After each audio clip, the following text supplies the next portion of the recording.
Bienvenue sur DMG TV, les histoires mystiques. Tu es nouveau sur la chaîne, n'oublie pas de t'abonner, de laisser un commentaire, de liker et de partager. Tu vas raconter une histoire, il y a un numéro à l'écran sur le plus 237 655 81 90 17. Envoie ton histoire et on va jouer sur YouTube, Facebook et TikTok. On poste plusieurs histoires tous les jours sur YouTube, la chaîne c'est DMG TV.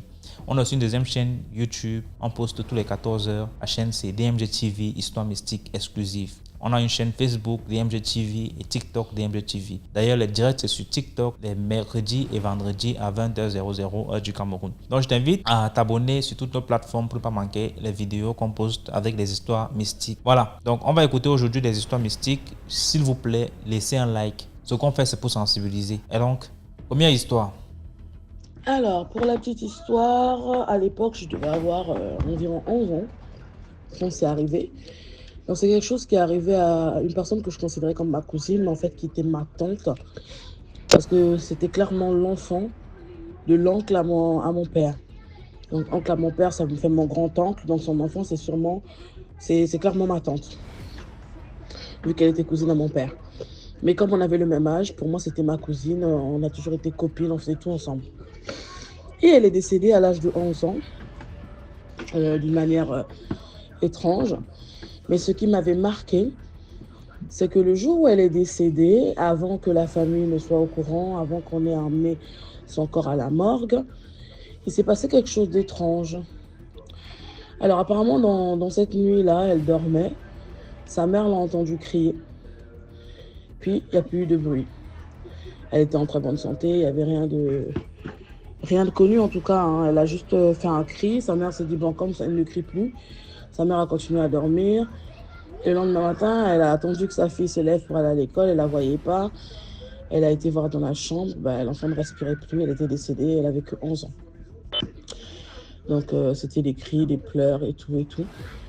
On a pris son corps. On est allé le déposer à la morgue et tout, le temps de faire les formalités qu'il faut. Là, nous, on est enfants. On est à l'école. À l'époque, j'étais encore au Congo. Et donc, du coup, l'école finit à midi. Hein. Nous, on est arrivés chez eux l'après-midi. Et c'est là qu'on nous a raconté cette histoire. Alors, il se trouve que au moment où ses parents ont ramené le corps à la mort et ils ont commencé à ameuter toute la famille, ses copines à l'école l'ont vu. Alors, je t'explique, il y a une de ses copines qui est passée à la maison aux alentours de midi. Et elle a entendu du bruit, les gens pleuraient, elle est rentrée. Et quand elle est arrivée, elle a posé la question, mais que s'est-il passé? Qu'est-ce qui se passe? Pourquoi vous pleurez? On lui dit, ah oui, désolée ma belle, mais ta copine est décédée dans la nuit.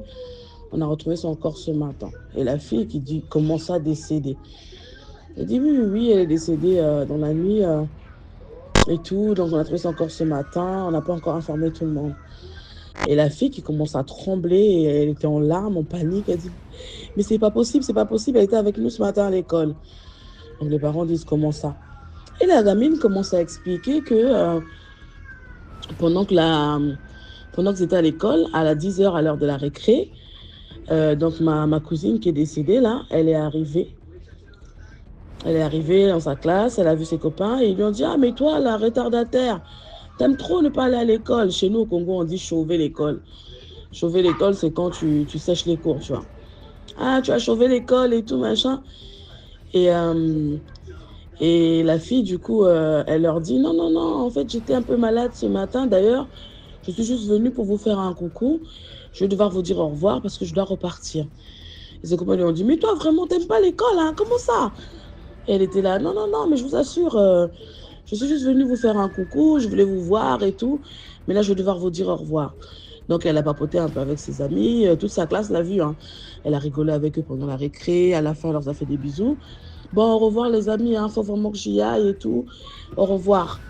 Elle disait pas à demain, elle disait au revoir. Donc les copains se sont dit, demain, elle va revenir. Ce qui fait que la jeune fille, quand elle est passée à faire cette familiale, moi, à ce moment-là, j'étais là déjà avec mes parents et tout. Elle pleurait, en fait. Elle pleurait, elle en tremblait. Elle n'y croyait pas. Elle dit, mais c'est pas possible, elle était avec nous. Si vous voulez, on peut aller à l'école. Tout le monde va vous témoigner qu'elle était avec nous. Et en fait, on a juste compris que c'était pas elle physiquement. C'était elle, esprit. Et elle était allée dire au revoir à ses camarades parce qu'elle y tenait. Parce que du coup, son corps, il avait été ramené à la morgue depuis 7 ou 8 heures le matin. Et à 10 heures, elle était à l'école avec ses copains, quoi. Voilà, le surnaturel existe, hein, et les personnes qui partent, parfois, elles traînent encore un peu. Bon, j'en ai une deuxième dans le même style, je te partagerai une autre fois. Bonne journée! Merci beaucoup pour l'histoire. Maintenant, on passe à la deuxième histoire. Coucou DMG, coucou à la communauté des DMG. Alors, on revient pour une nouvelle histoire. Et n'hésitez pas de vous abonner, toujours. Liker, partager, commenter. Même s'il n'y a rien à dire, juste merci pour l'histoire et puis bon, c'est bon. Alors, aujourd'hui, je reviens pour l'histoire de ma tante. On va la nommer Tanti Abby. Voilà. Tanti Abby et Tonton Franck, qui était son mari. Voilà. Alors, Tanti Abby, elle est née d'une fratrie de 7 enfants, 6-7 enfants. Et elle était avec Monsieur Franck. Elle a connu Monsieur Franck assez tôt, à l'âge de 19 ans. Elle a connu Monsieur Franck. Et il s'avérait que Monsieur Franck était issu de la famille, quoi, mais de la famille lointaine. Voilà. Et Tanti Abby était avec Tonton Franck. À 19 ans, ils se sont connus. 20 ans, ils ont vécu ensemble. Et ils ont vécu ensemble pendant plus de 20 ans. Hein. Voilà, pendant plus de 20 ans. Et aujourd'hui, je vais raconter une histoire en particulier qui s'est passée avec le Tonton Franck. Un bout d'histoire, quoi. Donc, ils vivaient ensemble, ils ont fait peut-être, je dis n'importe quoi, peut-être 10 ans ensemble. Et Tanti Abby, une fois, elle est tombée malade, mais vraiment malade, à en perdre ses cheveux, à devenir vraiment toute maigre, vraiment maigre, irreconnaissable.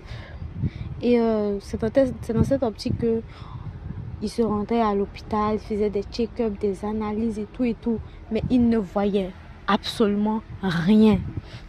Les examens ne révélaient rien du tout. Et comment cette maladie a commencé? C'était un jour ordinaire. Tanti Abby était couchée dans le salon, à même le sol. Et elle m'a expliqué que comme ça, elle a vu une ombre vraiment très noire. Et en même temps, une femme apparaître. La femme était tellement noire, mais tellement noire, on dirait vraiment. Elle m'a décrit que elle a eu une terreur quand elle a ouvert les yeux et elle voyait cette femme-là toute noire au-dessus d'elle. Et cette femme-là lui ouvrait ses parties intimes. Et genre, la femme lui ouvrait ses parties intimes. C'était pas, elle dit c'était pas un songe, elle ne dormait pas et tout. C'est comme une vision en fait. Ça a été comme une vision. Elle ne dormait pas, elle était juste allongée sur le ventre et elle regardait le plafond.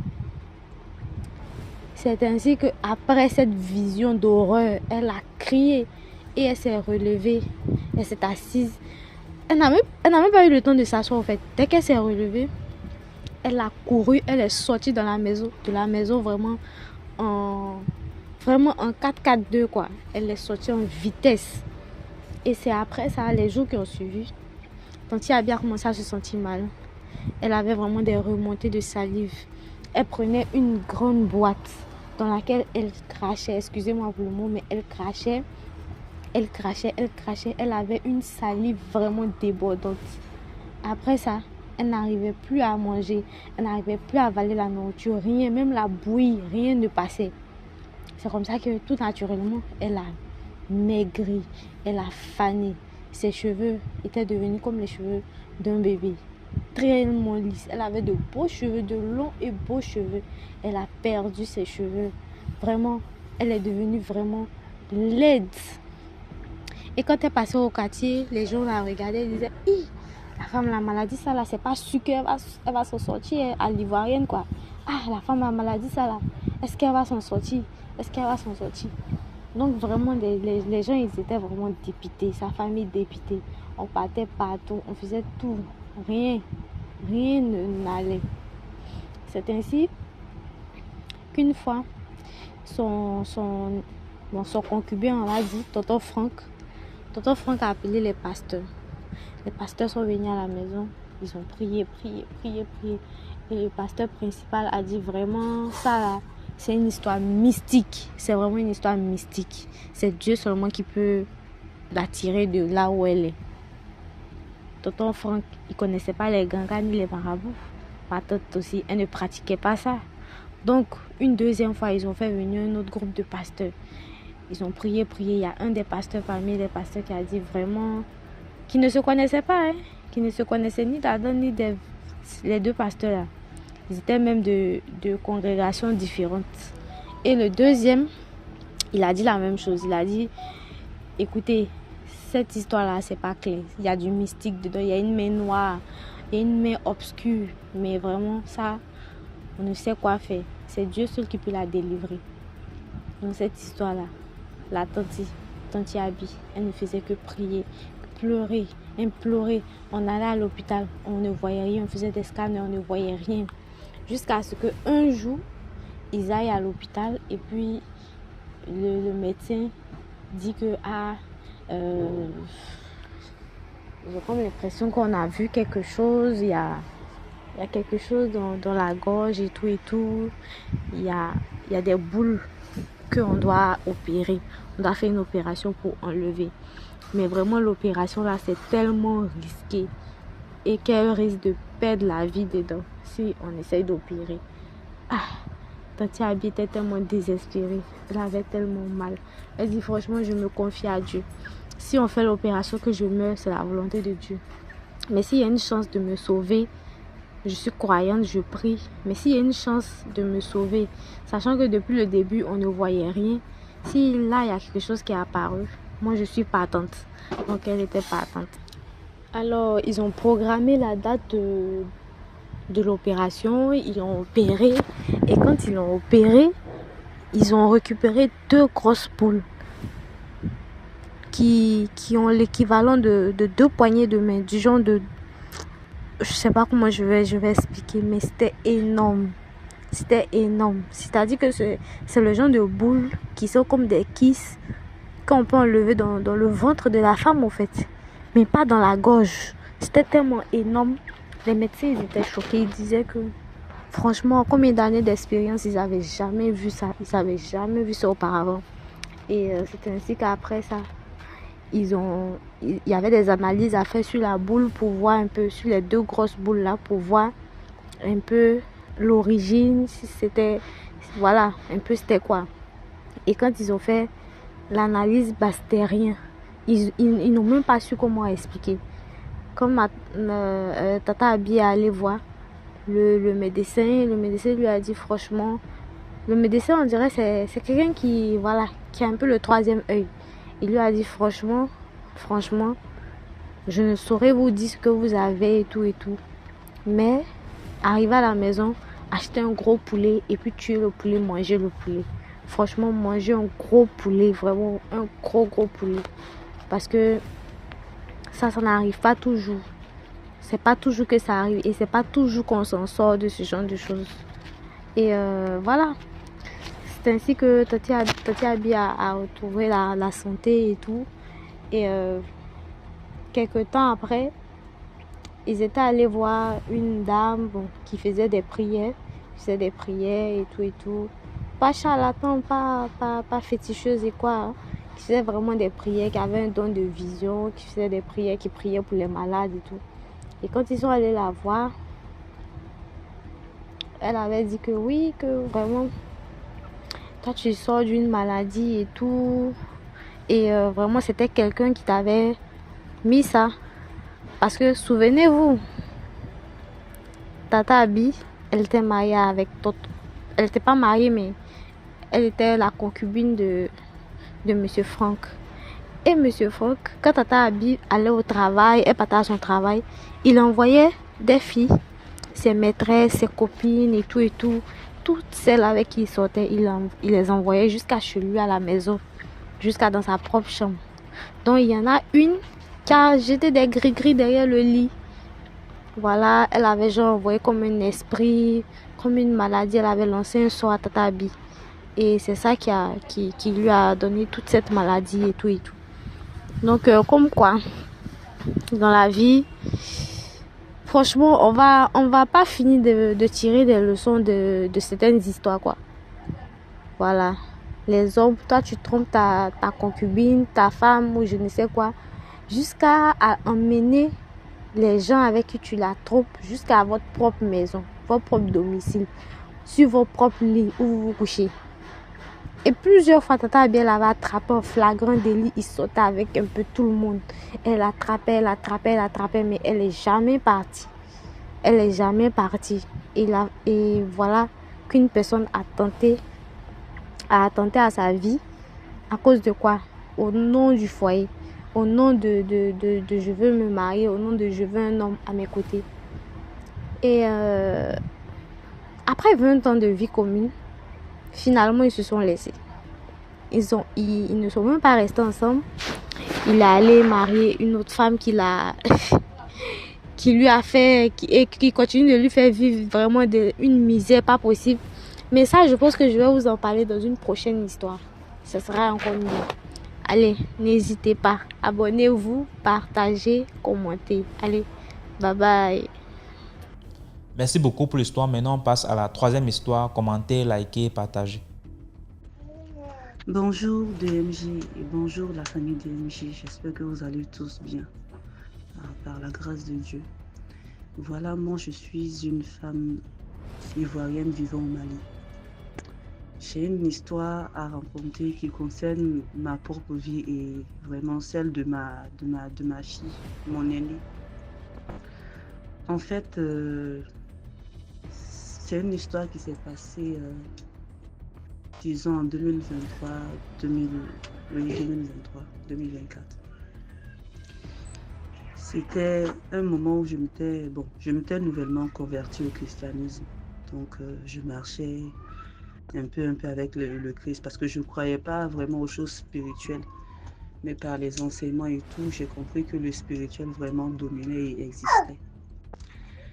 Alors, en ce moment-là, j'ai pris une servante, une petite, pour pouvoir m'aider avec les enfants à l'école et tout. C'est ma mère même qui avait cherché cette servante pour moi parce que c'était quelqu'un d'autre qui lui avait donné. Donc, quand j'ai eu cette servante-là, bon, comme moi et ma mère, on vit dans le même immeuble, mais pas dans le même appartement. Donc, on n'est pas trop loin, quoi. Elle s'occupe souvent de mes enfants. Lorsque je ne suis pas là, la servante aussi m'aide. Voilà. Donc, un jour, quand je n'étais pas là, la servante là, elle est venue pisser sur la terrasse en plein jour.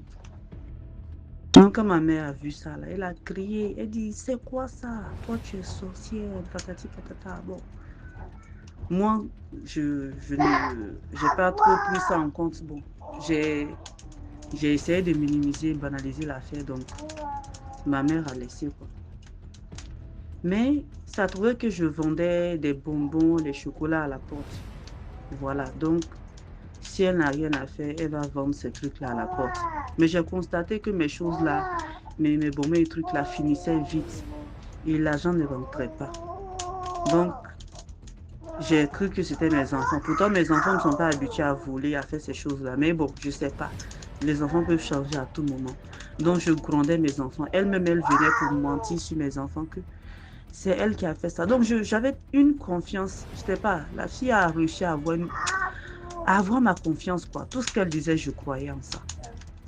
Voilà, tout ce qu'elle disait, je croyais en ça. Parce que chez nous, ma mère nous a appris à bien prendre soin des servantes, à respecter les servantes comme si c'était un de nôtres. Donc, c'était un peu comme ça. Puisqu'elle s'occupait de mes enfants, c'est moi qui lui disais si les enfants font cela, font ceci, dis-moi. Voilà. Donc, ça s'est passé comme ça. Ça continuait toujours. Je voyais, elle et ma fille, ça, ils ne s'entendaient pas du tout. C'était comme des chiens et chats. Ils se bagarraient. Donc souvent, elle vient, si ma fille fait quelque chose, elle vient me dire, ma fille pleure, elle dit, c'est pas moi, c'est pas moi. Bon, je lui prépare. Je laisse tomber comme ça. Donc, à un moment, j'ai commencé à voir que ma fille a commencé à changer. Elle devenait bizarre. Désolée, j'avais reçu un appel, ce qui a fait que ça a coupé. Voilà, je disais, ma fille avait commencé à changer de comportement, elle devenait bizarre. Elle faisait, je la comprenais pas, elle était devenue arrogante, insolente et tout ça là. Elle mentait, tout ça. Donc, je m'énervais contre elle, tout ça. Je me sentais pas bien à l'aise à cause de ça. Mais la fille là aussi, elle avait un comportement. J'aimais tout chez elle, mais elle était manipulatrice, menteuse. Oh, la fille la mentait. Elle ment d'une manière, c'est pas possible. Donc, j'ai vu que ma fille a commencé à prendre les mêmes comportements. Bon, j'ai laissé tomber. J'ai dit que ce sont des enfants et tout. Donc, un jour, j'étais partie. Moi-même, j'ai décidé de faire le ménage chez moi. Donc, je ne l'ai pas laissé faire. Je lui ai demandé de s'occuper à d'autres choses. Quand j'ai fait le ménage de ma maison, j'ai trouvé les paquets de biscuits, les paquets de chocolat, les châssis de bonbons partout éparpillés derrière le fauteuil. Pourtant, c'est là-bas que je gardais mes trucs là. Voilà. Parce que moi, j'étais en haut, ma mère était au rez-de-chaussée. Voilà. Elle montait en haut, elle prenait les bonbons là, tout ça là. Donc, ça a trouvé qu'à la veille, j'étais partie à une veille de prière où, voilà, et le serviteur a dit que en cette veillée de prière, vous allez connaître les choses cachées et tout. Donc, j'ai prié, c'était un moment de jeûne et de prière. Donc, après ça, j'ai fait un rêve. Dans ce rêve-là, on m'a dit, il y a une personne qui m'a dit, genre, dans le reste, c'était comme si je suis dans une maison. On m'a dit, il y a un esprit caché dans ta maison ici. Tu sais, tu ne sais pas. Ah, quelqu'un d'autre m'a dit, oui, c'est vrai. Il y a quelqu'un, il y a un esprit dans ta maison ici. Il y a quelqu'un dans ta maison ici. Fais attention, non, il est là. Donc, je me suis réveillée comme ça. Bon, j'ai réfléchi à ça, j'ai réfléchi à ça. J'ai commencé à prier. J'ai prié, d'ici à quelque chose, Seigneur, révèle-moi. Donc, ce même jour-là, je me suis mis à faire le ménage dans la maison. Cela, j'ai découvert les biscuits, les trucs, les châssis des trucs et tout. Donc, j'ai appelé la fille là. Je l'ai fait monter en haut, seule à seule. Je lui ai demandé. J'ai dit, c'est toi qui as pris mes bonbons là. Elle a menti. J'ai dit, est-ce que c'est toi? Elle a menti. Elle dit que c'est pas elle. J'ai dit que moi, je sais que c'est toi. Je sais pas, une force est venue en moi pour lui demander. J'ai dit, je sais que c'est toi qui as pris les bonbons là. Et puis, je sais que c'est toi qui fais les manigances et tout. Je lui ai dit, voilà, d'une manière, moi, je pensais que c'était pas moi qui parlais, enfin, c'était indépendant de moi, de la manière dont je lui parlais. Elle dit oui, que c'est elle qui a pris les bonbons. J'ai dit, pourquoi tu fais ça? Elle dit, elle a envie de manger, c'est pour ça qu'elle fait. Il dit, alors pourquoi tu mens sur mes enfants que c'est eux qui le font alors que c'est toi qui le fais? Ah, elle a dit patati patata. Donc je lui ai dit, d'accord. J'ai dit, dis-moi, Hassan. Bon, son nom c'est Hassan. J'ai dit, dis-moi, Hassan, n'est-ce pas que tu es dans la sorcellerie? Elle dit, non, hein, je ne suis pas dans la sorcellerie. J'ai continué à lui parler. J'ai dit, je sais que tu es dans la sorcellerie. Je sais tout ce que tu fais. Parce qu'une personne normale ne peut pas mentir comme tu mens, toi. Tu mens d'une manière, c'est pas possible. Donc moi, je sais. Je sais que tu es dans la sorcellerie. On m'a dit qu'il y a quelqu'un dans ma maison ici. Donc c'est toi. Donc elle m'a dit, oui, c'est moi. Je suis sorcière. Elle a commencé à tout raconter. Comme elle est devenue sorcière. Et qu'elle était dans leur village. Il y a une grand-mère qui est venue lui tendre, qui lui a donné de l'argent d'aller acheter des bonbons. Donc elle a acheté les bonbons là, le soir. La grand-mère est venue chez elle. Donc c'est comme ça qu'elle est rentrée dans la sorcellerie. Voilà. Elle a fait beaucoup de dégâts, donc je ne vais pas m'attarder sur ça. C'est ce qu'elle m'a dit. Maintenant, quand elle est venue chez moi, que c'est la femme qui lui a donné la sorcellerie, là, qui vient souvent lui dire de faire ceci, de faire ceci. Elle vient la réveiller de faire ceci. C'est comme si elle était envoyée chez moi. Voilà. Mais c'est ma fille qu'elle fatiguait parce que j'ai deux enfants. J'avais deux enfants seulement. Ma dernière, elle ne lui faisait rien. J'ai dit, pourquoi tu fatigues ma première? Que non, que c'est l'autre là qui n'aime pas du tout mon aîné. Que elle a dit qu'ils vont prendre mon aîné là pour lui brûler, pour lui mettre dans le caniveau, pour la tuer. Que c'est leur projet. Voilà. Et tout. J'ai dit, pourquoi elle vous a fait quoi? Que non, qu'on ne l'aime pas juste comme ça. Et la dernière là, pourquoi vous ne faites rien? Elle dit que non, que même si elle veut faire quelque chose, qu'elle n'arrive pas à lui accoucher. Parce qu'elle passe toute la journée à louer. Parce que ma fille, elle avait 3, 4 ans comme ça. Qu'elle passe tous les jours à louer, à chanter, à louer. Donc, ça crée une sorte de barrière autour d'elle. Elles ne peuvent pas l'accoucher. Elle dit, ah bon. Donc, ça prouvait que mon aîné là, on était à nouveau converti. C'est ma petite là qui aimait les choses de l'église, mais mon aîné, bon, c'était comme ça, comme ça.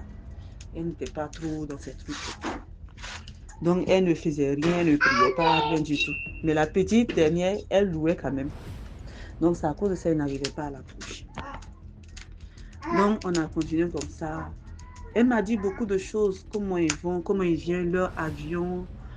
Je ne peux pas rentrer dans tous les détails. En tout cas, elle m'a relevé beaucoup. Elle m'a relaté beaucoup de choses. Donc, de leur manière, ils font leur voyage astral. Elle peut se trouver ici, mais elle est dans un autre coin. Elle m'a dit beaucoup de choses.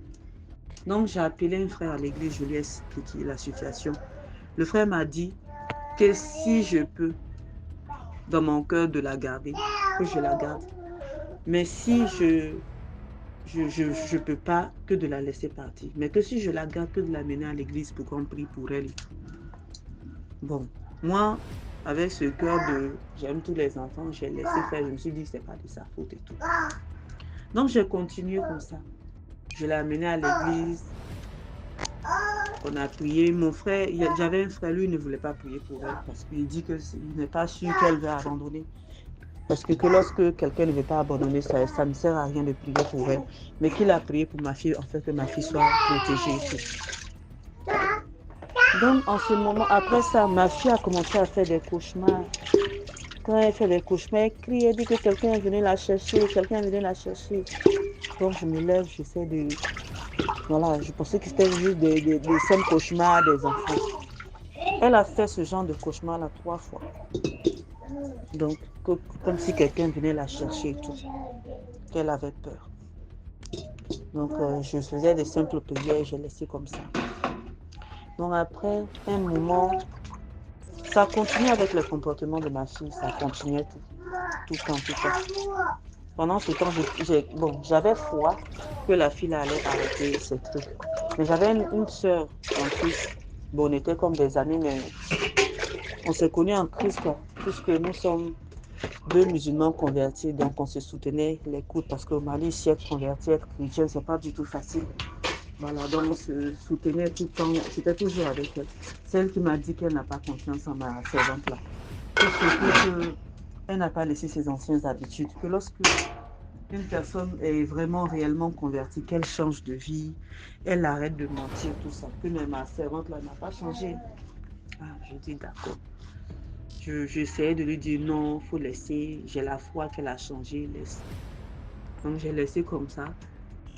Un jour, ma fille, j'étais couchée avec ma fille. Subitement, ma fille, elle s'est levée, elle dit oui, j'arrive.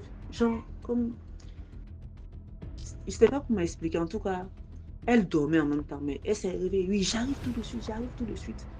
Elle a fui, elle est rentrée dans les toilettes. J'ai vu qu'elle a pris beaucoup de temps dans les toilettes, je l'ai attendue. Elle a pris près de 30 minutes comme ça dans les toilettes. Ah. Je suis partie la trouver dans les toilettes, je l'ai vue. Je dis, tu fais quoi? Elle dit que non, qu'elle fait rien, elle s'assoit juste. Je dis que non, tu mens. Je dis, qu'est-ce que tu fais dans les toilettes là? Ça fait combien de temps tu es resté là? Tu dis que tu es dans les toilettes, tu ne dors pas, tu ne fais rien, il y a quoi? Je dis que donc, je l'ai fait asseoir. Je dis donc, tu es devenue sorcière quoi. Parce que j'ai senti que bon, la manière dont elle agit, vraiment, c'est comme si on l'avait appelée quoi. Elle a répondu. Je dis donc, tu es devenue sorcière quoi. Elle dit que non. J'ai dit, si tu ne me dis pas la vérité là, je vais me fâcher contre toi. Si tu ne me dis pas la vérité, je ne suis pas ta mère. Pourquoi tu ne me fais pas confiance? Parle-moi, je suis ta maman, je ne vais rien te faire. Dis-moi la vérité. Donc elle m'a dit, ce que tu as dit là, c'est ça. Je suis devenue sorcière. J'ai dit, comment ça, tu es devenue sorcière? J'ai dit, comment tu as eu la sorcellerie? Elle dit que c'est à ça, genre ma servante. Que un jour, que il y avait la nourriture sous l'escalier, elle avait faim. Elle est partie prendre la nourriture sous l'escalier. Et que elle a voulu manger, mais elle s'est venue la trouver. Elle s'en dit que faut manger, qu'est-ce que tu as fait? Donc, elle a mangé. Donc, dans le rêve aussi, elle a fait, elle a rêvé de la même situation dans le rêve. Donc, cette fois-ci, c'était Assa avec la vieille dame qui est venue la chercher pour lui donner à manger, qu'on lui a forcé. Elle ne voulait pas manger, on lui a forcé, on l'a ouvert la bouche pour mettre la nourriture dans sa bouche. Que donc, c'est ce soir qu'ils sont venus la chercher, qu'ils sont partis, ils sont montés, enfin, en haut de notre, c'est-à-dire le haut de notre maison, à l'étage, quoi, en haut. Ils sont montés, puis là-bas, ils font leur réunion. Puis après ça, puis ils sont montés vers dans le ciel. Lorsqu'ils sont montés dans le ciel, ils ont pris un bateau, il y avait un cours d'eau là-bas. Elle m'a raconté tellement de choses que c'est là-bas qu'ils font, que c'est comme un peu comme une école, que ceux qui sont nouveaux venus là, eux, ils sont dans un autre endroit. On les entraîne à faire des choses. Il y a des écrans. Donc, ceux qui sont plus grands que eux, là, ceux qui sont déjà formés, là. Donc, on leur montre leur mission, la manière dont ils font leur mission. Souvent, ils vont dans l'eau, ils se transforment en des sirènes. Ils vont attaquer, tuer les gens sous l'eau là-bas. Que eux, ils voient ça dans cet écran-là.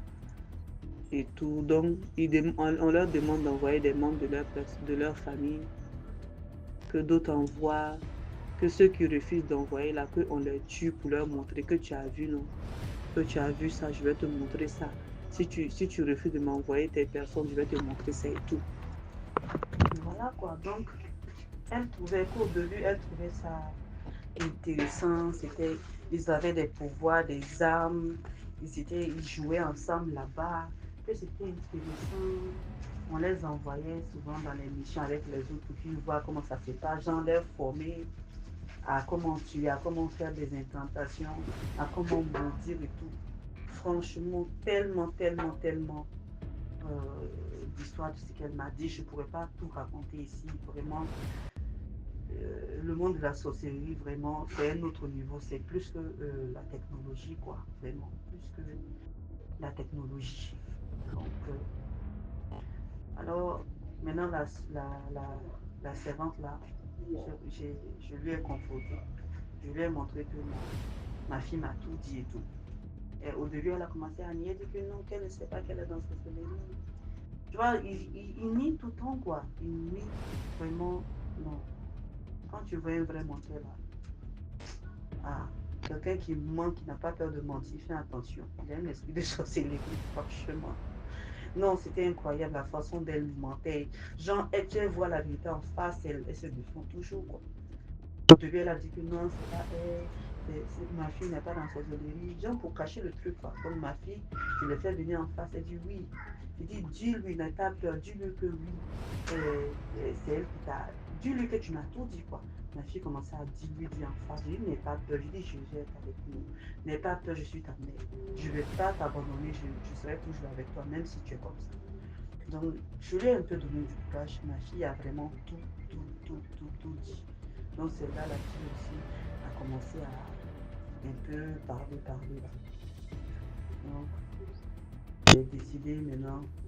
Malgré ça, je voulais encore sauver la fille. Malgré ça, je sais pas.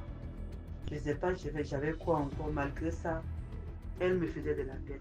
Donc, elle m'a expliqué. J'ai dit donc, la femme qui t'a envoyée là, c'est qui? Hein? Elle est où? Pourquoi elle s'est fait ça? C'est un membre de notre famille ou quoi? Elle dit que non, qu'elle elle ne sait pas. En tout cas, la femme l'a lui envoyé pour faire du mal à mes enfants, à ma fille et à ma mère. Que c'est ça sa mission. À faire entrer ma fille dans la sorcellerie et puis ma mère aussi.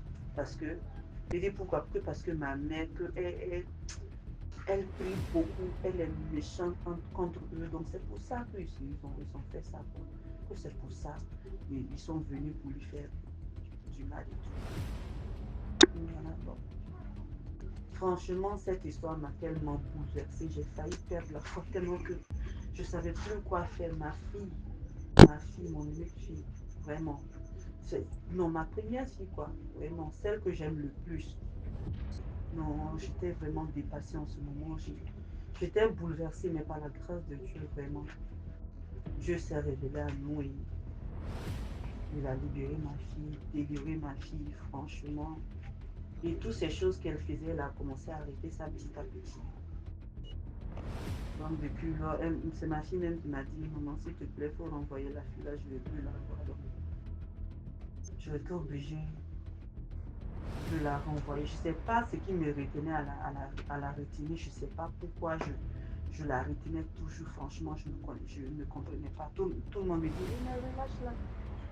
Bon, je ne sais pas, franchement. Aujourd'hui, je me dis vraiment, peut-être c'était un peu, j'étais peut-être envoûtée ou elle me prenait toujours par les sentiments. C'était mon point faible, avoir les sentiments, franchement. Donc, je comprends un peu maintenant les choses. Donc, ce que l'histoire m'a appris, c'est de faire vraiment attention à nos enfants. À les faire asseoir, causer avec eux de temps en temps. Et à leur parler aussi des choses spirituelles, à les prévenir de ce qui se passe, de ces choses qui se passent, de faire très attention, de leur montrer. Les enfants là ne sont pas les enfants. Bon, quand je dis ne sont pas les enfants, ils dépassent un peu le niveau à laquelle nous les mettons. Ils peuvent comprendre les choses. Donc, essayons de parler avec les enfants, vraiment leur montrer vraiment c'est quoi le dehors et comment ne pas faire très attention à leurs idées, ne pas manger à l'extérieur, ne pas vraiment faire confiance à tout le monde et tout. Et vraiment, avant de prendre les servantes là, franchement, prions beaucoup. Et nous ne sommes pas atteints par les sentiments et tout. Vraiment. C'est histoire de sentiments. Enfant, si jamais tu disais c'est un enfant d'autrui, c'est une petite fille, voilà. Ça m'a amené à tout ça jusqu'à ce que ma fille, voilà, a traversé ces moments difficiles là, vraiment. C'est pourquoi j'ai raconté cette histoire et tout. Et vraiment, parlons de Dieu à nos enfants. Car si ce n'est pas que ma fille, ma petite là, aimait louanges, la prière, vraiment, elle aurait aussi mis dedans. Donc, son cas, je ne saurais pas comment j'aurais fait avec elle. Franchement, c'était un peu mon histoire. Et désolée, vraiment, c'est ma première fois de raconter une histoire, mais ça me tenait à cœur de partager ce moment que j'ai traversé. Vraiment, excusez-moi si l'histoire a été longue, mais vraiment, je pense que c'est vraiment important de dire cette histoire. Merci beaucoup. Merci beaucoup pour l'histoire. Maintenant, on passe à la quatrième histoire. Bonjour DMG. Je suis Camerounais. Il y a quelques années, j'ai travaillé dans un hôtel. Dans cet hôtel, c'était un R4 au centre-ville de Yaoundé. Dans cet hôtel, souvent, l'ascenseur qui était du quatrième étage, ça descendait jusqu'au rez-de-chaussée. Après, ça s'ouvrait seul. Arrivé comme on avait les portes automatiques, ça s'ouvrait. C'est comme si quelqu'un était en train de sortir. Donc, quelqu'un qui était du quatrième niveau jusqu'au rez-de-chaussée, il sortait, donc les portes s'ouvraient seules. Nous-mêmes, on était surpris. Qu'est-ce qui se passe? Maintenant, vers minuit, quand nous on dormait, comme j'étais à la réceptionniste à minuit, quand nous on dormait, souvent, il y avait des bruits, comme il y avait le restaurant en haut. Donc, le rez-de-chaussée était en bas, le restaurant était en haut. Et le restaurant même servait souvent de salle de fête. Souvent, la nuit, vers minuit, 1h, 2h, le restaurant faisait le bruit comme si, non plus que quand il y a un mariage. Quand il y a un mariage, il y a plus de 100 personnes, 200 personnes. Mais les gens qui étaient en haut là au restaurant, quand le restaurant était fermé à minuit, c'était plus de bruit que tout un mariage. Nous, on ne comprenait pas que comment le restaurant c'est vide et ça fait autant de bruit. Je crois c'est que j'avais aussi remarqué, n'enviez jamais la vie de quelqu'un quand vous êtes dans ce genre de milieu. Un jour, il y a un jeune qui arrive, lui prend la suite, une chambre de 55, mais lui prend la suite. Il dort 2 semaines. Je vois comment, mais quelqu'un prend 500 000 seulement pour dormir.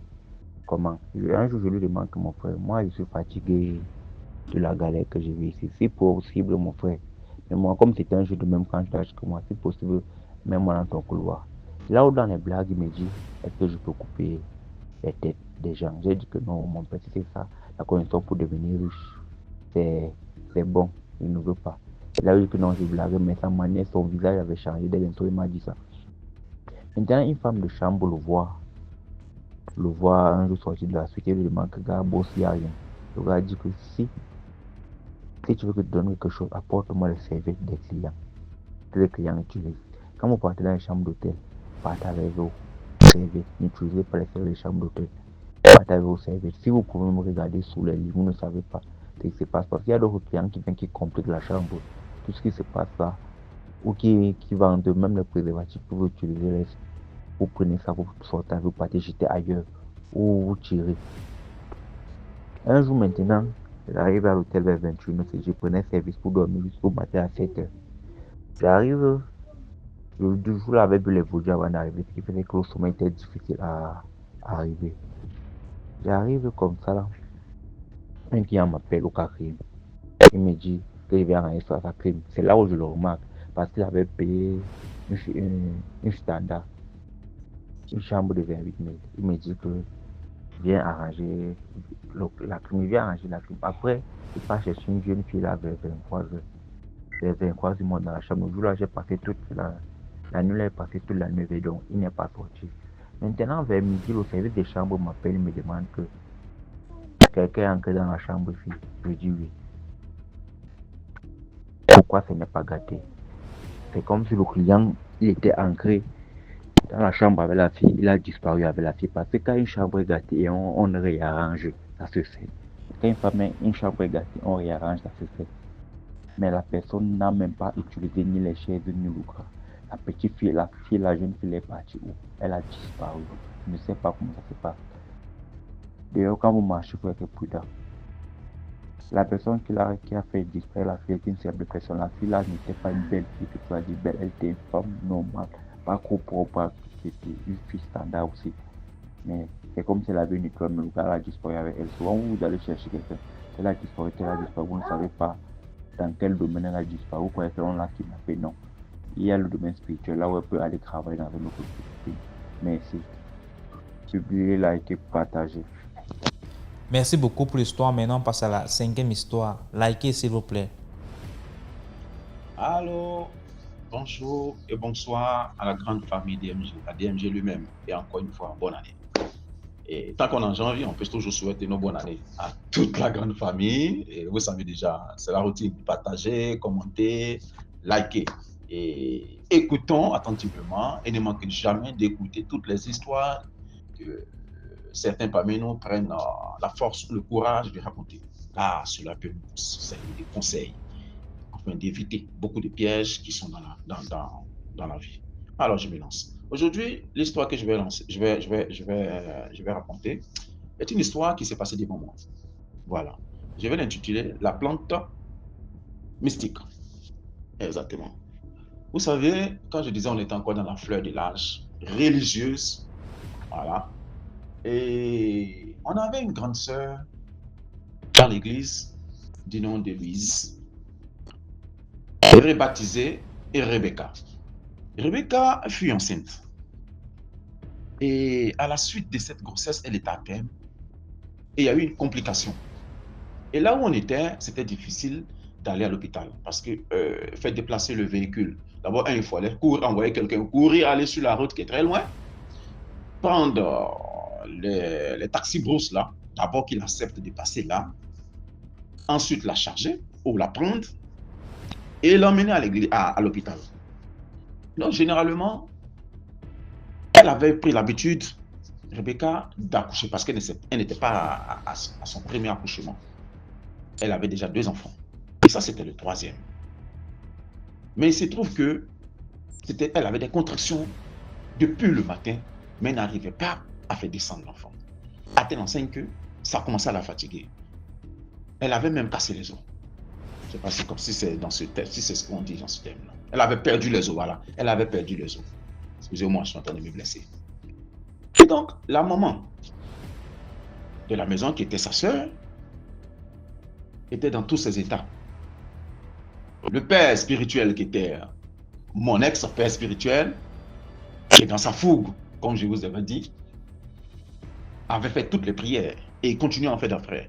Je vous dis ça parce que c'était un homme vraiment, il fut un homme vraiment qui dans l'ordre religieux, franchement, il était calé. Quelqu'un ici, si on a, je ne sais pas, 300 combien de l'année comprend combien de jours? 300, on va dire 360, 365 ou 380 jours. Le gars faisait la moitié en jeûne et prière. Franchement, il était dévoué à l'œuvre. Ah oui. Le gars, c'est le type de personne qui parle au téléphone. En fait, il dit, la grossesse que tu portes là, l'enfant qui va naître là, voilà comment Dieu dit va s'appeler. Voilà quel problème il va avoir. Voilà quelle nourriture il ne faudrait pas lui donner. Voilà ce qu'il va devenir. Il faisait une vision authentique. Ouais, c'était un olé. Mais en ce jour-là, il y a une chose que moi, je n'ai pas compris. Famille DMG. Rebecca avait des complications. Pendant qu'on priait, on prie toujours. Tout va bien. La vision est faite. Tout va bien. Comme pour dire que Dieu peut cacher à l'homme sage et le révéler aux enfants ce qu'il veut. Ce jour-là, le papa n'a rien vu. La grossesse de la fille était compliquée. Il a beau prier, appliquer l'huile sainte, fait tant. On va venir me parler des sorciers là. Jamais de la vie. C'est quel sorcier qui a aussi pouvoir dans la maison de Dieu? Ou, bon, disons à côté. Voilà, à côté. Parce que l'église n'était pas loin en fait. Il pouvait marcher, même pas à 3 minutes, il est déjà à la maison. Vous comprenez? Donc, là, le sorcier avait la même mise comment? Mais le papa était là. La maman était là. Nous tous, on était là. Bon, nous, on était dehors parce que c'était compliqué. C'était que les femmes qui étaient à l'intérieur. Et c'était toujours dans la même période où non, on dirait que j'avais déjà eu le bac. Voilà. J'étais en BTS, quelque chose comme ça. Voilà. Et ce jour, j'étais à la maison. Donc, la sœur se torturait de douleur. On voit à l'hôpital. Oui. On voyait telle personne allait acheter et allait chercher le taxi de bus pour venir la prendre pour partir. Toutes les prières. Le papa fait les prières, les visions. Dieu ne me montre rien, à part que tout va bien. Mais la sœur est en train de souffrir. Famille DMG, je ne suis pas là pour blâmer l'église, ou pour blâmer la personne qui était au devant. Non. Chaque chose a son temps. Dieu révèle à qui il veut. Quand il veut. Pourquoi et comment, lui seul le sait. Mais je vous dis, à côté de nous, à côté de la maison, il y avait une maman. C'était la mère de mes élèves. J'avais raconté dans préalablement une histoire où mon élève s'était fait pourchasser par un esprit, tout ça. Ou même la famille a été prise en otage par un esprit où ils ont failli devenir fous. Et puis la maman est entrée dans la forêt, elle est sortie après. Après, les enfants ont été délivrés, tout ça. Où le papa est parti dans la maison, il a encensé le coin, il a mis des bougies, il a prié pour chasser l'esprit après. Vous voyez? Ah, Seigneur Jésus. Excusez-moi du terme. Bon, ensuite, qu'est-ce qui s'est passé? La maman, elle a fait appel, elle vient. Parce qu'elle entendait les cris. Qu'est-ce qui se passe? On dit non, c'est Rebecca. Elle la connaît très bien, on se connaît tous dans le secteur. Rebecca, hey, tu es enceinte, maintenant tu as couché, on pensait que tu étais à l'hôpital. Non, on ne peut pas la déplacer. Ok, la maman vient, elle touche. Elle dit non, que l'enfant est assis. Et on dit quoi, sur le siège, il ne peut pas. En fait, il ne peut pas. Les enfants sortent par la tête, mais lui, c'est pas le derrière, pas les fesses. Donc c'est compliqué. Soit on te fait une césarienne, ou soit c'est dangereux. Donc quand elle touche, elle dit carrément au repas, ah, voilà, maman, l'enfant, il est sur le siège. Il dit, ah, si c'est comme ça, il faut qu'on la déplace directement au CHU. Il faut qu'on l'envoie au CHU. La maman dit, attendez, je vais essayer quelque chose. Tout le monde était là, on attendait. Elle dit, attends, mais pourquoi ce chevaux ici, j'attends? Elle va derrière la maison là. Elle trouve quelques arbustes là, des herbes qui sont par terre là. Vous savez, il y a certaines herbes qui poussent par terre, façon de raide. C'est pas des gazons en fait. Ils poussent, ils touchent, ils ont des feuilles un peu petits plats, ils poussent par terre. Quand tu les casses, mais ils ont une petite sève dedans, ils ont les. Bon, je ne sais pas comment vous expliquer ça. Je suis sûr que vous savez de quoi je parle. Ça veut dire qu'ils poussent par terre, ils sont un peu violets, ils ont la peau, et non pas la peau. Les tiges là sont violettes, puis les feuilles là sont vertes comme ça. Quand tu touches, on dirait du gombo, voilà, on dirait du gombo. Quand tu les casses, quand tu casses la tige, c'est comme du gombo, c'est un peu gouillant. Elle allait attirer, parce que j'étais là, j'ai vu. Elle a tiré quelques arbustes là, elle a trituré ça, et puis après elle est rentrée dans la maison. 5 minutes après, on entend les cris de l'enfant. Qu'est-ce qui s'est passé? Miracle? Point d'interrogation. Connaissance d'herbe? Point d'interrogation. Est-ce que cela veut dire que l'église a-t-elle échoué? Je ne pense pas. Est-ce que cela veut dire nous diminuons la force du Seigneur? Je ne pense pas. Est-ce que cela veut dire que la nature a encore gagné? Je ne le sais pas. C'est juste pour vous faire savoir, frères, sœurs, DMJ, que certaines personnes dans notre vie où nous sommes sont dotées d'un état d'ordre spirituel, d'autres sont dotées d'un état d'ordre naturel. Ils connaissent très bien les plantes. Et ils savent comment les utiliser. Mais est-ce que nous autres, ça nous donne le droit d'investir ce genre de personnes-là avec la main gauche pour les traiter de sorciers? Faut une interrogation. Est-ce que, bon, dites-moi, quand on a le palu, on a le Djokwadjo chez nous, c'est comme ça s'est dit. Qui nous a appris que nous devons retirer de cet arbre de Nîmes ces feuilles, triturer, faire bouillir, boire ou nous laver avec, pour que cette pratique d'ordre ancestral, on l'applique jusqu'aujourd'hui? Qui nous a appris ça? Est-ce mauvais? Point d'interrogation. Bon, la pharmacie vers qui nous courons nuit et jour pour aller acheter des médicaments, quand on ne sait même pas comment les gens ont fait, quel type de chimie ils ont mis dedans. Pour vous dire simple, hein, je suis ici, j'étais allé en mission, excusez-moi si je prends ce virage-là, je suis parti dans une entreprise pharmaceutique, aller installer, bref. Et j'ai vu qu'il y avait plein de médicaments, j'ai même demandé au monsieur, Joe, mais vous êtes dans le coin où on fabrique le médicament. Si vous êtes malade là, vous n'avez pas de problème, vous pouvez prendre. Vous savez ce que le blanc m'a répondu? Il m'a dit, Léonidas, excuse-moi, hein, mais depuis que moi je travaille ici, là, quand j'ai vu comment ils fabriquent le médicament là, sérieux, je préfère mourir que prendre les médicaments qui sont là. Je ne suis pas en train de vilipender les hôpitaux ou les pharmacies ou les entreprises pharmaceutiques.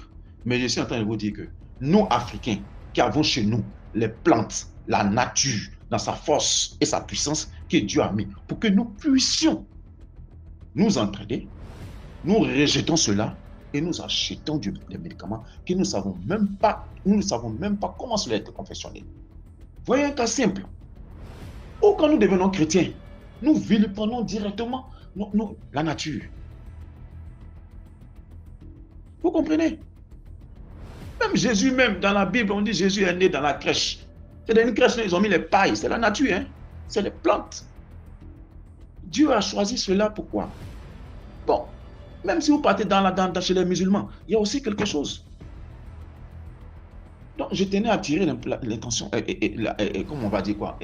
Je tirais à attirer l'entendement de tout un chacun pour dire que notre mère nature que Dieu nous a donnée en Afrique n'est pas aussi mauvaise que nous croyons. Si cette maman n'était pas venue, on ne saurait pas qu'est-ce qui serait arrivé à Déborah. Vous comprenez? Dieu sait ce qu'il fait en son temps, quand il veut, pourquoi il le veut, comment il le veut, avec qui il le fait. Mais ne vilipendons pas ce que certaines personnes ont pris le soin de perpétuer de génération en génération. Parce qu'un jour, tu pourrais être assis sous l'arbre qui peut te sauver la vie et entendre d'être agonisé. Pendant qu'il te suffit juste ou simplement de prendre les feuilles, la racine ou les écorces pour pouvoir faire de cela, ou triturer cela, boire ou te laver pour que tu puisses être guéri.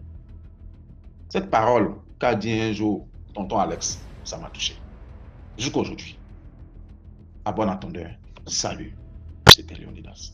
Merci beaucoup pour l'histoire. Maintenant, on passe à la 6e histoire. Bonjour DMG, bonjour à la grande famille DMG, bonjour à l'équipe technique DMG. C'est encore moi, Titi, de la Côte d'Ivoire, mais qui réside en France. Alors aujourd'hui, je vous raconte une histoire en rapport avec cette histoire de 6e sens ou de voix intérieure ou bien la voix de Dieu. Voilà. Tout le monde en a parlé récemment et franchement, ça m'a ramené des souvenirs. Et je pense que le fait d'écouter cette voix intérieure peut nous sauver de pas mal de situations. Parce que comme on le dit, en fait, Dieu a plusieurs manières d'opérer. Il va pas descendre ou voilà, il va pas crier, on va pas entendre une grosse voix qui dit mon enfant ne fais pas ci ou bien ne fais pas ça. Mais quand tu le sens au plus profond de toi, vraiment, il faut écouter.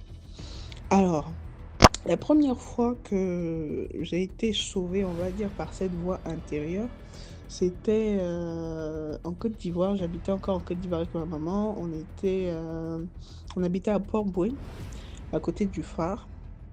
Et j'étais en classe de CP2, donc la 2e année en école élémentaire. Alors ma mère, elle travaillait et en général, elle venait me chercher à l'école. Donc là, elle venait me chercher, mais ce jour-là, j'ai patienté, elle n'est pas venue. l'école a fermé et elle n'était toujours pas venue. Alors j'ai décidé comme ça de commencer à prendre la route et puis bon, de voir comment les choses allaient se passer. Parce qu'il y avait une énorme route, en fait. Une fois qu'on avait marché de l'école jusqu'à la route, il y avait une énorme route qui séparait l'endroit de l'école et l'endroit où il y avait la maison. Alors je me suis arrêtée là et j'ai attendu que quelqu'un passe. Et j'ai vu une maman avec son bébé au dos. Et il y a une fille qui lui a demandé, Tata, est-ce que tu peux me faire traverser? Et moi aussi, j'ai sauté sur l'occasion. Je me suis dit, voilà, je vais sauter sur l'occasion pour demander à la maman de nous faire traverser. Donc, c'est comme ça que la dame nous prend, chacune dans une main. Elle nous tient la main, en fait, chacune d'un côté. Et on avance, on avance, on avance. Je crois que c'était une voie à 4 ou je sais plus une route voilà, quand tu es petit, tu as l'impression que tout est grand, mais je sais plus je crois que c'était une route à 4 voies, un truc comme ça. Et donc on arrive au milieu et la maman elle sent que son bébé est en train de glisser tout doucement en fait. Au milieu, il y avait un terre-plein et elle sent que son bébé glisse. Alors elle nous dit attendez, attendez, j'attache bien mon bébé. Et elle commence à l'attacher. Elle attache, mais en fait, elle avait plusieurs pagnes. Donc, il y avait un petit pagne en bas et ensuite, il y avait un gros pagne. Et comme il faisait un peu, voilà, il faisait un peu humide, bizarre, là, elle avait un autre pagne qu'elle avait mis par-dessus la tête de l'enfant pour qu'il soit bien au chaud à l'intérieur. Et donc, pour moi, en tout cas, ça me paraissait une éternité. Je me dis, mais c'est quoi ça? Dans mon cœur, hein, je dis, mais c'est quoi ça? Depuis là, tu dis que tu vas attacher ton bébé, tu finis pas. Enfin, moi, j'ai envie de partir, hein. Et un cœur me dit, vas-y, traverse. Traverse, là, il n'y a pas beaucoup de voitures. Traverse, enfin, tu cours, quoi. Et puis, voilà, tu es arrivé de l'autre côté, tu peux rentrer à la maison. Et un autre cœur me dit, non, tu patientes. La maman, elle a dit, vous patientez, attends. Jean, t'as attendu tout ce temps-là, c'est pas maintenant que le truc. Et je me calme. Et à peine, c'est-à-dire que je suis dans mes réflexions, hein, à peine je me dis, ok, je vais attendre. L'autre fille qui a eu la même idée que moi s'en va. Elle commence à courir. Et là, je vous jure qu'il y a un énorme... C'est pas un camion, mais vous voyez, en Côte d'Ivoire, on appelle ça les baka. Donc, il y a un baka qui est venu là. Oh mon Dieu! J'en parle encore, j'ai les frissons, Seigneur. Le baka, c'est comme s'il avait plié la fille en deux. Je sais pas si vous voyez un peu. Il est venu avec une vitesse pas possible. Il a plié cette jeune fille-là en deux. Et du coup, ça a créé tout un trafic. Déjà, la maman, elle était en train de crier. Elle pleurait, elle disait, mais je t'ai dit d'attendre. Je vous ai dit d'attendre. Ah, les enfants de maintenant, vous n'aimez pas se patienter. C'est quoi? Oh mon Dieu, enfants des gens, enfants des gens. Et moi, j'étais là, j'étais tétanisée, je vous jure, hein. Je sais même pas comment j'ai fait pour arriver de l'autre côté de la route. J'étais tétanisée et je me disais que à une seconde près, c'est moi qui partais en fait. C'est moi qui allais traverser cette route et c'est moi qui allait me faire écraser comme ça, là, pétrifier par le baka en fait. Et là, je me suis dit, mais en fait, Dieu il m'aime. Dieu il m'aime, Dieu il m'aime. J'étais tellement terrifiée, hein. Dites-vous que c'était un vendredi soir. Après l'école, j'étais tellement terrifiée que je suis rentrée à la maison. Je me suis assise. Je suis restée. En fait, tout le week-end, je parlais à personne. J'étais là, j'étais assise. Tout le monde me disait, mais il y a quoi? Qu'est-ce qui se passe et tout? Les gens de la cour avec qui on habitait avec ma maman, ils disaient, mais qu'est-ce que tu as et tout. Même quand ma mère est rentrée du travail un peu plus tard, elle disait, ah, mais comment t'es rentrée? Je lui ai expliqué que voilà, c'est une maman qui m'a fait traverser. Mais tout le monde disait, mais Tata, depuis qu'elle est rentrée, elle parle pas et tout, on sait pas ce qui se passe. Et ma maman, elle me demande, mais qu'est-ce qui se passe? Je lui ai pas dit. J'ai pas dit à ma mère ce qui s'est passé, c'est des années après que je lui ai dit. Mais en fait, je me dis, voilà, si j'avais pas écouté ce sixième sens, si j'avais pas écouté cette voix intérieure, je serais partie. Je serais partie. Et je serais pas en train de vous raconter cette histoire. Donc vraiment, prenons au sérieux ces voix-là qu'on entend. Et surtout quand on a cette, voilà, quand c'est répétitif, c'est comme si tu l'entendais, ou tu es assis quelque part et ta voix te dit, lève-toi, lève-toi, quitte ici, pars, pars, pars. Écoutez, écoutez, écoutez, écoutez, c'est toujours bénéfique pour nous. Voilà, c'était mon histoire. J'espère qu'elle vous aura plu, qu'elle vous aura édifié. Et voilà, portez-vous bien. Excellente année à tout le monde. Que Dieu nous facilite cette nouvelle année. Et prenez soin de vous. Au revoir. Voilà, c'est tout pour aujourd'hui. J'espère que vous avez aimé la vidéo d'aujourd'hui. Commentez, likez, partagez. Si Tom Schnezois a raconté votre histoire, numéro à l'écran. On se prend demain pour une autre vidéo. Ciao.